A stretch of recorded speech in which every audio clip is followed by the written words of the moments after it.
Subscribe कीजिए बीना के अवधि गीत चैनल को और बेल आइकन को दबाइए हमारी वीडियो सबसे पहले देखने के लिए। बनिवा में रोवेली बन की कोयलिया यर जलवा में जल की मछली रे ललनेवा। अरे जलवा में जल की मछली रे ललनेवा।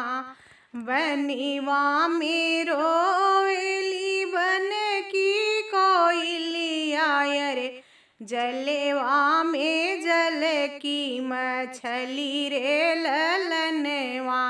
अरे जलवा में जल की मछली रे ललनवा।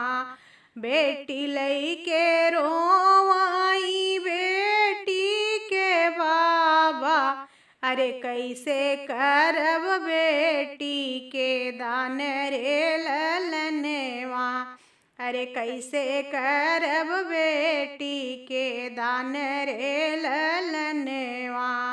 बेटी लई के रोवाई बेटी के बाबा। अरे कैसे करब बेटी के दान रे ललनवा। अरे कैसे करब बेटी के दान रे ललनवा।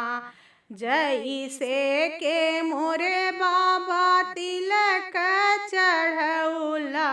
अरे वैसे करहूँ कन्यादान रे ललनवा।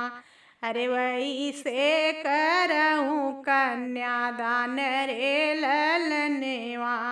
जैसे के मोरे बाबा तिलक चढ़ौला। अरे वैसे करहूँ कन्यादान रे ललनवा। अरे वैसे करहूँ कन्यादान रे ललनवा। तिलक चढ़ावत बेटी कुछु ना बुझाइल। अरे बेटी दान हमसे ना होई रे ललनवा। अरे बेटी दान हमसे ना होई रे ललनवा। तिलक चढ़ावत बेटी कुछु ना बुझाइल। अरे बेटी दान हमसे ना होई रे ललनवा। अरे बेटी दान हमसे ना होई रे ललनवा। चाहे बाबा रोवहूँ चाहे बाबा झंखाऊँ। अरे इहे है विधि के विधान रे ललनवा। अरे इहे है विधि के विधान रे ललनवा। चाहे बाबा रोवहूँ चाहे बाबा झंखाऊँ।